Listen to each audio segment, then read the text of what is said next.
a baby and you're 12 months old and you're toddling around and you hear your parents talking about things, how do you connect up what they're saying, the words that are coming into your auditory system, with what they mean, what they refer to?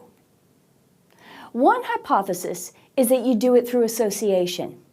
Babies are looking at something like a bottle and they hear somebody say, "Do you like your bottle? Look at your yellow bottle." With that nice infant-directed speech, it's very clear that bottle is the word, the thing that's being highlighted. They're looking at the bottle, so they link up what they hear, bottle, with what they see, and thereby learn the word. That's one solution, and in fact, that was the solution that was proposed some centuries ago. But the problem is that life isn't that simple. For instance, babies will often be in a situation like this, where they're looking at one thing and the speaker is looking at something else. When the speaker makes his utterance, if the baby's looking at the wrong thing, this could be very confusing. The baby spends a very long time thinking that geckos are called roosters. Dare Baldwin, a Canadian developmental psychologist, wanted to find out what happens in this situation where simple association won't work. She did this test in 1991, where she brought babies and their parents into the lab, and she basically set up this situation. She ensured there were 3 objects available. When the baby was looking at one, the parent uttered a word. The question was, would the baby link the word they hear with what they were looking at the time?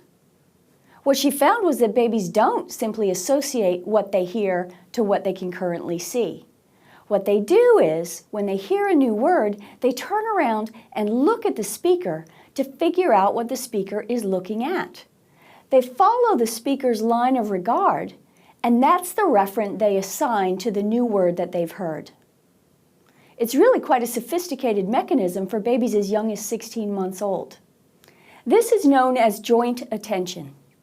Babies don't simply associate utterances with any objects they're looking at, as was long thought. They're actually using their sophisticated social skills to make sense of people's utterances and learning words that way.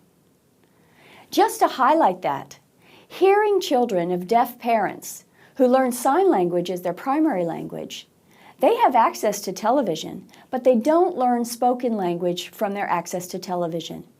It's not until they get to school and they start being spoken to that they start learning spoken language. It's not good enough just to hear it. You have to be in a social context where people are communicating and you can have a rich sense of what they're talking about. It takes that in order for babies to learn language.